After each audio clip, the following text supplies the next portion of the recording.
सवाल लिखा है सब धन 22 पंसेरी, ये लोकोक्ति है। और सब धन 22 पंसेरी का मतलब होता है अच्छा बुरा सबको एक समान समझना, अच्छा बुरा सबको एक समान समझना। सब धन 22 पंसेरी।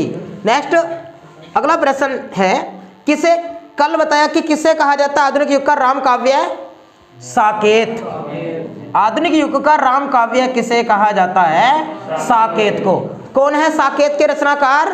मैथिली शरण गुप्त। साकेत किसकी रचना है? मैथिली शरण गुप्त। जयद्रथ वदवी किसकी रचना है? मैथिली शरण गुप्त जी की रचना है। नेक्स्ट, अभिज्ञान शकुंतलम का हिंदी अनुवाद किसने किया? अभिज्ञान शकुंतलम का हिंदी अनुवाद किसने किया? राजा लक्ष्मण सिंह।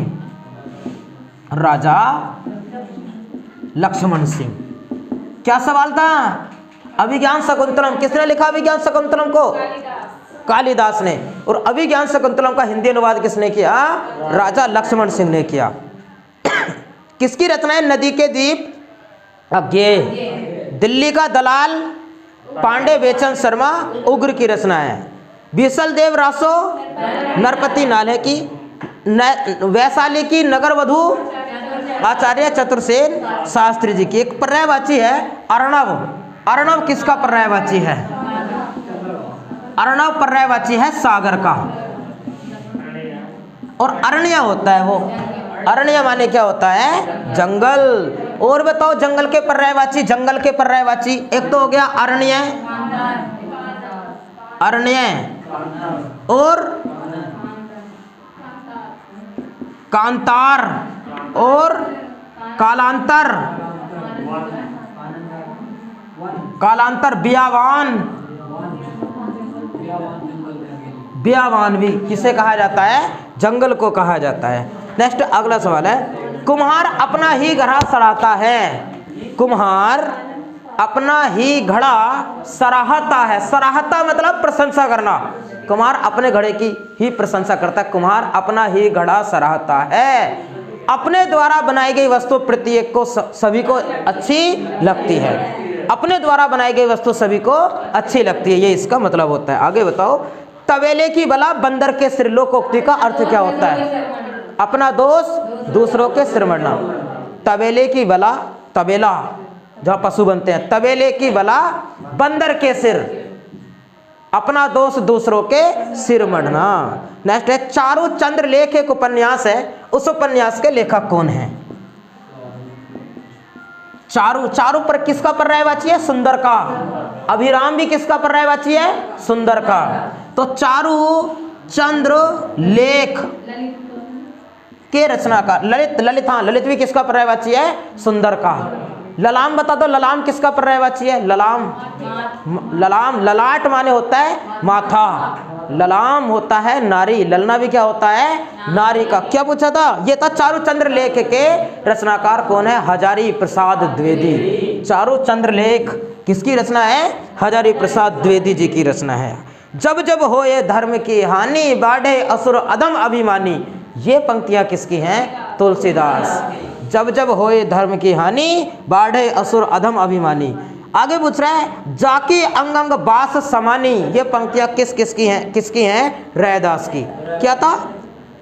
प्रभु जी तुम चंदन हम पानी, पूरी पंक्तियां तो ये ना, प्रभु जी तुम चंदन हम पानी और जाकी अंग अंग बास समानी। ये पंक्तियां किसकी हैं? संत रैदास जी की पंक्तियां हैं। ये मैंने कल बता दिया था, जाकी रही भावना जैसी, प्रभु मूरत देखी तिन तैसी। ये किसकी पंक्तियां हैं? तुलसीदास जी की पंक्तियां हैं। अभी जो पिछला एग्जाम हुआ है, किस चीज का हुआ था? अभी जूनियर एडेड एग्जाम का हुआ था, उसमें पूछी गई थी रत्नाकर की पंक्तियां, भेजे मन भावन के उद्धव के अवन की। वो किसकी पंक्तियां हैं? रत्नाकर की पंक्तियां, वो पूछी गई थी। आगे शब्द है, सदैव कहे कवि बेनी, बयाल की चुराई लेनी बेनी। कहे कवि बेनी, बयाल की चुराई लेनी बेनी। इसमें आपको बताना है कि कौन सा अलंकार होगा। कहे कवि बेनी, बयाल की चुराई लेनी बेनी। पता चल रहा है कि क्या कहना चाह रहा है? बताओ। चारुचंद्र लेख के रचनाकार हजारी प्रसाद द्विवेदी। अरण्य, कांतार, कालांतर, ब्यावान, बीहड़ सब किसके पर्यायवाची? जंगल के। अर्णव किसका? सागर का। अभिज्ञान शकुंतलम का हिंदी अनुवाद किसने किया? राजा लक्ष्मण सिंह ने। आधुनिक युग का राम काव्य किसको बोलते हैं? साकेत। रचनाकार मैथिली शरण गुप्त। शब्दन 22 पंसेरी का मतलब सबको एक जैसा समझना, अच्छा बुरा सबको एक समान समझना, और सबको एक डंडे से हाँकना, सबको एक जैसा समझना, सबको एक जैसा समझना। क्या पूछा था? हाँ, बेनी वाला पूछा था। कहे कवि बेनी व्याल की यमक अलंकार। अब लिख ही देते हैं। कहे कवि बेनी व्याल की छीन लेनी बेनी। इन्होंने चुराई दे रखा, कोई बात नहीं। छीन लेनी बेनी, वास्तविकता तो ये है ना। कहे कवि बेनी व्याल की छीन लेनी बेनी, ये है कि कवि बेनी जो है ना, ये वाला जो बेनी शब्द है, और एक शब्द आया बेनी यहाँ पर। इस वाले बेनी का मतलब है राम वृक्ष बेनीपुरी। कवि बेनी का मतलब है राम वृक्ष बेनीपुरी। कि कह रहे हैं ऐसा, कौन किसने लिखा पंक्तियों में? कवि बेनी ने लिखा। व्याल की छीन लेनी बेनी, व्याल का मतलब क्या होता है? सांप, और सांप की बेनी का मीन्स होता है मणि। इसका क्या मीन्स होता है? मणि। मणि। कहे कवि बेनी, कहे कवि राम वृक्ष बेनीपुरी कि सांप की छीन ली मणि, ये इसका मतलब है। व्याल, सांप के पर्यायवाची लिख रहे हैं। व्याल, पन्नग, विषधर, विषधर, फणी, उरग,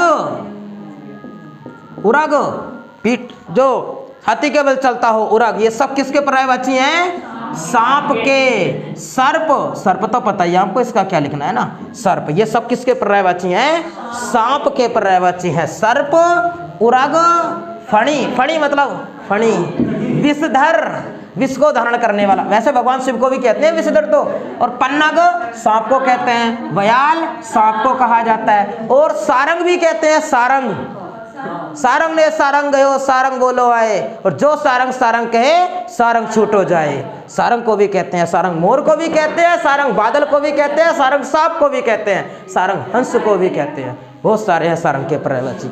अगला शब्द देखते हैं, अगला कोई प्रश्न देखते हैं। अगला है, शब्द दिया है, ये नहीं लिखा गया, बताओ।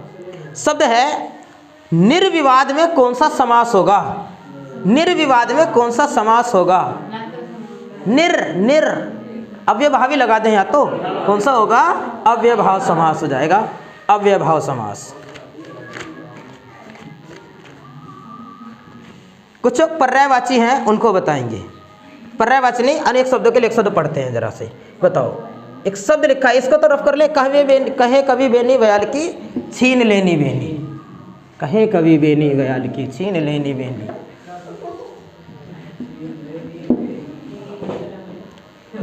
शब्द लिखा है गरिष्ठ। पचा हुआ नहीं, पचा हुआ भोजन, ऐसा भोजन जो कठिनाई से पचे, ऐसा भोजन जो कठिनाई से पचे। विपथगामी, बुरे मार्ग पर चलने वाले को क्या कहते हैं? विपथगामी। यहाँ अनेक शब्दों के लिए एक शब्द अन्यतम, कई में से एकमात्र। अन्यतम, कई में से एकमात्र। एकटक, बिना पलक झपके देखना, टकटकी बांध कर देखना। निर्निमेष, अपलक, एकटक, ये सब एक ही बातें होती हैं। नेक्स्ट है अध्यवसायी, जो परिश्रमी हो, अध्यवसायी, उसे क्या कहते हैं? अध्यवसायी। अंतरंग, जिससे सब कुछ कहा जा सके, जिससे सब कुछ कहा जा सके उसे कहते हैं अंतरंग। नेक्स्ट अनन्य, अनन्य मतलब अन्य से संबंध ना रखने वाला, अनन्य। नेक्स्ट सव्यसाची, बाएं हाथ से तीर चलाने वाला या बाएं हाथ से काम करने वाले को क्या कहते हैं? सव्यसाची कहा जाता है, सव्यसाची। नेक्स्ट अगला है कृतार्थ। कृत कार्य लिखते हैं पहले, कृत कार्य, जिसका कार्य सिद्ध हो गया हो, कृत कार्य। भूगर्भ शास्त्री,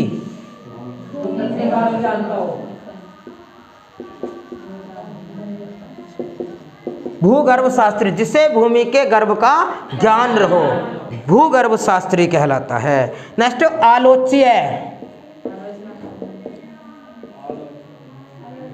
जो आलोचना के योग्य हो, आलोचना के योग्य उसे कहते हैं आलोच्य।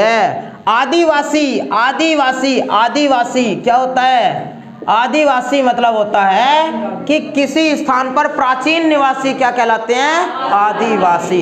शब्द के टुकड़े कर लो, उसी से पता चल जाएगा। किसी स्थान पर प्राचीन निवासी, आदिवासी, आदिवासी। नेक्स्ट, आचारपूत। आचारपूत जो अपने आचरण से पवित्र है उसे कहेंगे आचारपूत। नेक्स्ट, भावी, भविष्य में होने वाला। और एक शब्द है विधिवाद। भाग्य पर भरोसा करना ही क्या कहलाता है? विधिवाद। भाग्य पर भरोसा करना विधिवाद। एक शब्द और है यथोचित। यथोचित मतलब होता है जैसा चाहिए वैसा। नेक्स्ट, एक है जीर्णोद्धार। जीर्णोद्धार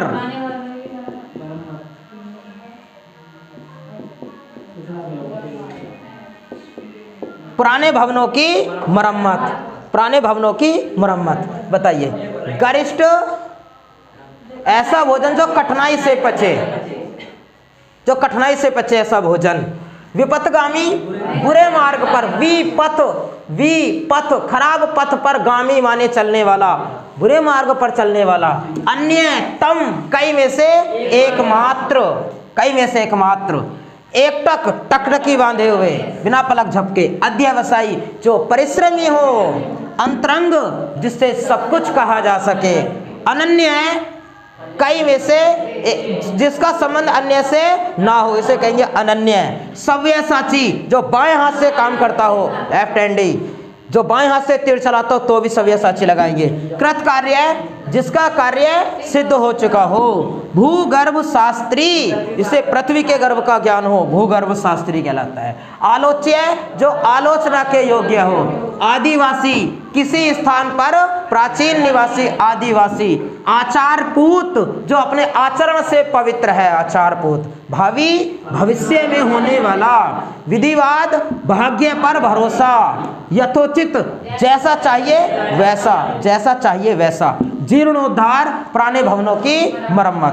बाकी का